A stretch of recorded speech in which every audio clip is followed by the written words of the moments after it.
Mohammed Hijab has responded to the claims raised by his wife Aisha.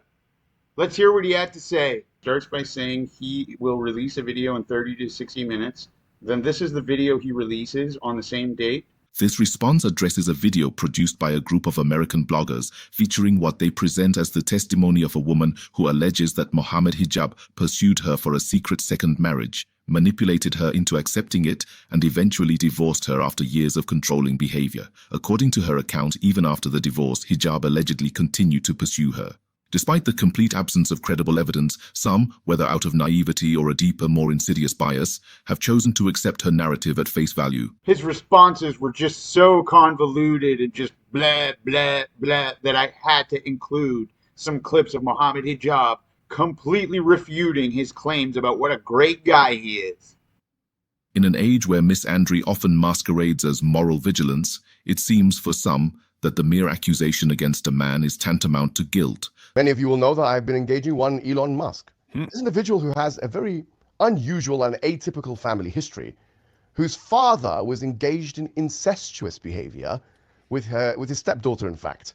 Now he's talking about grooming gangs, and now I just wonder whether Elon Musk himself has witnessed any grooming on the side of his father. Yes, on the side of his father, who's been potentially doing things. We need to ask him questions. We don't know what he's been doing.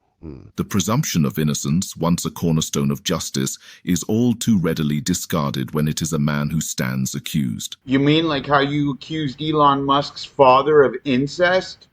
In this video, we will expose the hollowness of these claims and lay bare the reality. These allegations stem from a deeply obsessed individual whose erratic behavior included tracking down Hijab's family and persistently stalking him for years. But this doesn't come from a completely unstable individual, right? I have received a threat through someone who knows Elon Musk very well, who is in contact with Elon Musk, documented public contact with Elon Musk. And that threat was essentially a blackmail. Yes, you heard it right.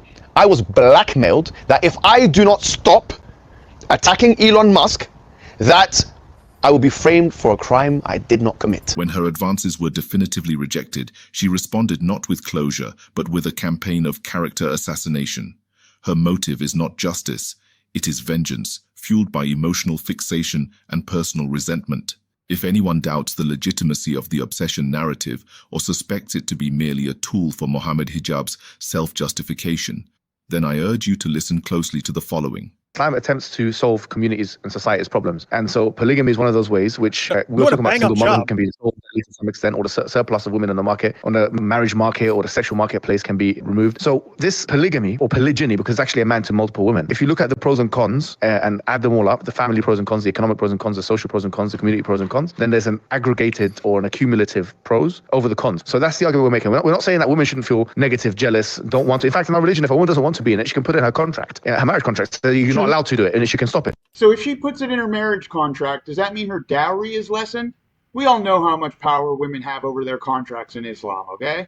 At that time, I look at this guy as a god, like, because I trust him enough. I was like, I didn't see at all anything wrong that's going to happen. This is for me like the story of the marriage of Salama with the Prophet sallallahu alaihi wasallam. According to any of the madhahib, in fact, that a man needs to tell his first wife or ask for permission from her or anything like that, in order for him to get a second. Now, what I'm saying is, now the second wife, for this to actually be feasible, where the first wife doesn't know, the second wife must do misyar, really. For the most part, misyar is, I'm not going to go into detail, but the idea of actually not telling your husband or your wife, to be fair, because the hadith in Sahih Muslim says, لا يحل الكذب إلا في ثلاث, that lying is not allowed except for three things. One of them is hadith al-rajul limra'ati, that when a man speaks to his wife. And in Sahih Muslim it says, and when a wife speaks to her husband. White lies? It doesn't have to be white, it can be a black lie. As evident here, she openly commits a grave act of shirk, of the kind that places one beyond the pale of Islam, by declaring that she saw Mohammed Hijab as a god. Bringing up that reference to God has absolutely nothing to do with narcissism. While she may in some measure be excused by ignorance, such a statement nonetheless reveals either an alarming degree of obsession or a profound psychological instability. In any event, one can clearly discern the motive behind her actions, a calculated attempt to ruin his life through false and malicious claims. This woman managed to obtain Hijab's phone number and made contact with him through his colleagues. What will be shown includes the nature of their communication, specifically the text messages she sent him.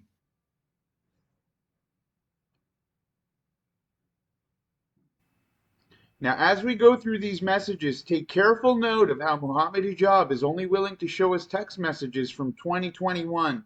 Everything from 2021 till present is pretty much missing. Remember, in her video, she tells us about how he broke things off and was honest with her in the beginning, during the first time he wanted to marry her, and then broke things off. We don't see anything after that, though. Here's where I decide to fast forward through a bunch of stuff. If you want to see it for yourselves, I'll put the link in the video description. The following points can be shown without a doubt from these messages. 1. She is persistently initiating contact with Hijab. She proposes a misyar-type marriage to him, in which she even acknowledges that she can be divorced if things don't work out. You would know all about misyar marriages, wouldn't you, Mohammed Hijab? Misyar marriage, which is allowed in Islam. Misyar means التنازل عن بعض الحقوق.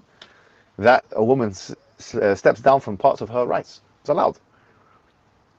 Misyar is not mut'a, where the man is trying to get married, you see, and then get divorced after 2 days, and then you put it in a contract. You see, that's not... She states she is willing to give up on equal rights. Hijab in response warns her against pursuing this kind of marriage. 2. Hijab explains to her that heartbreak is very likely if she continues down this path. At no point does Hijab express any interest in this woman. Did he explain any of this to her too? People will be surprised because people think that is that all it takes to get married in Islam? That's actually all it takes to get married in Islam. I mean really and truly, I know this sounds ludicrous to some of you say, that could take 10 seconds. It could take literally 1 minute. I've gotten people married in 1 minute and 60 seconds because I was busy. Honestly, someone come to the office and say, listen, I need to get married, this and that. Say, listen, I need to go to the toilet. So this is going to have to be a quick one. That's your role model? Someone who compares marriage to going to the bathroom? 3. The messages from this woman are long, emotional, and copious.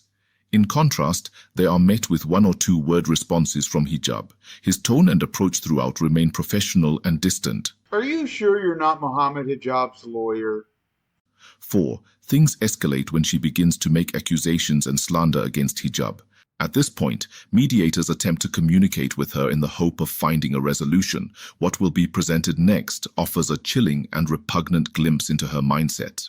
It was wrong of me to question such a man without evidence. I mean, who am I to believe a woman, a sister, a mother, a believer who cried, swore by Allah, and shared her trauma publicly, without first conducting a full Sharia court-style investigation, complete with forensic teams and 5 notarized witness testimonies? So yes, Mohammed Hijab, I apologize. I apologize that I didn't expose you sooner. I apologize that I showed restraint. I apologize that I tried to protect your name and reputation, even when you showed no regard for the sister you harmed. Oh, my bad. That was the guy representing Aisha in her claims against Mohammed Hijab. Here, let me get back to his nonsense. I ask Allah subhanahu wa ta'ala to annihilate him. Give him cancer, atoms in his body, his cells, his work, the work, all the work he's done. Ya Allah, I ask Allah subhanahu wa ta'ala to spread it. I asked Allah to make the freeze blood in his veins. I made dua on him before. And I was in Thuluth al-Akhir min al-Layl, and I was like, how much I cried that time. She makes disturbing remarks about Hijab's children. Does he have any children, any kids himself? Yes, and I'm making dua on them as well. You're making dua on his children as well? Yes. Their atoms, their cells, their bodies. There's certain things that you're saying, like, making dua against his children Islamically, this is not correct, With all due respect to yourself, right? You have respect for you and all that. Absolutely. So far, according to what I have, maybe there's something I have to look into, but so far I think that I have 100% permission to do that.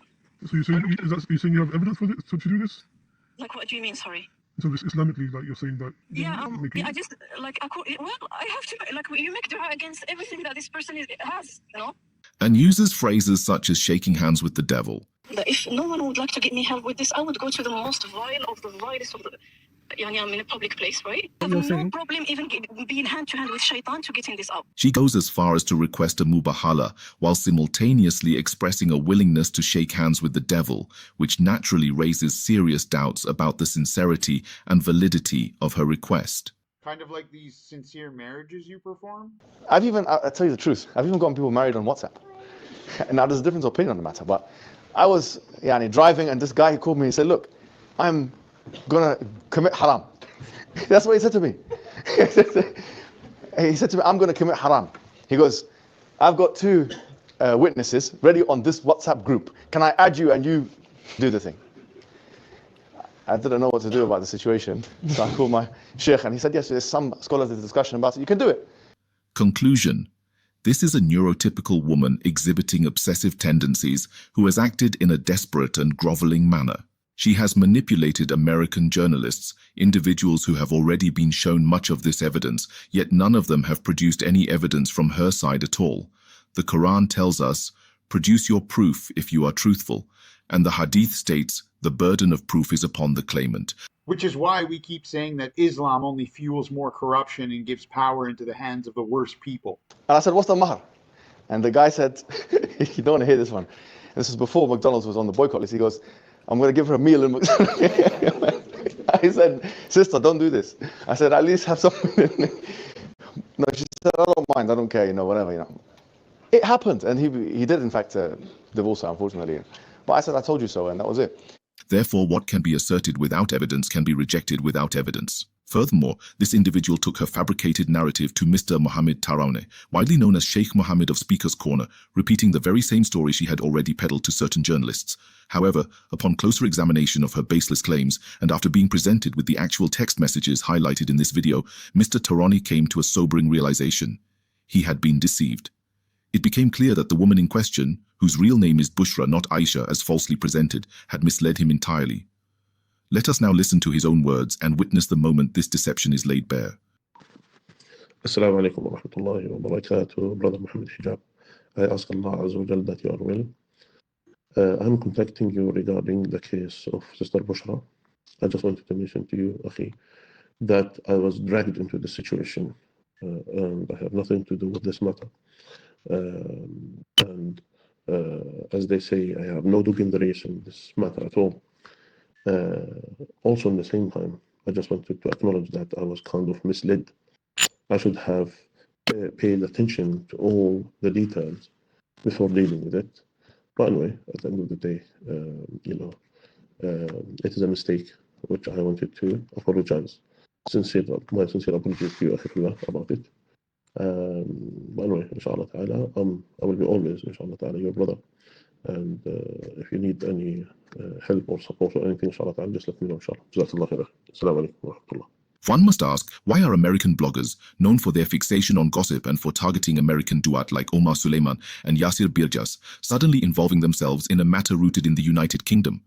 What exactly compels their intrusion? A clue may lie in a voice note where one of these bloggers tells Mohammed Hijab that he is cornered, all while admitting there is a lack of concrete evidence. So let's just, you know what, I'm just going to give this to you, and perhaps this might work, it might not. If you don't answer me, khalas, qadarullah, whatever. What am I going to do? But at the same time, she needs to have her voice, akhi. Yani we saw what we needed to see, and once she moves forward with the Islamic Council of the UK, and once she asks for those list of witnesses, and once they present themselves and they don't, we already know what we're going to do afterwards. So kida kida ma'alish yani, you've been cornered. The speaker explicitly states, you've been cornered. But this raises a crucial question. Why would anyone genuinely interested in truth or justice speak in terms of cornering? Is that the language of an impartial seeker of facts, or of someone driven by a different agenda? Let us listen further. On the other hand, and I need you to also understand this, I'm not going to be quiet.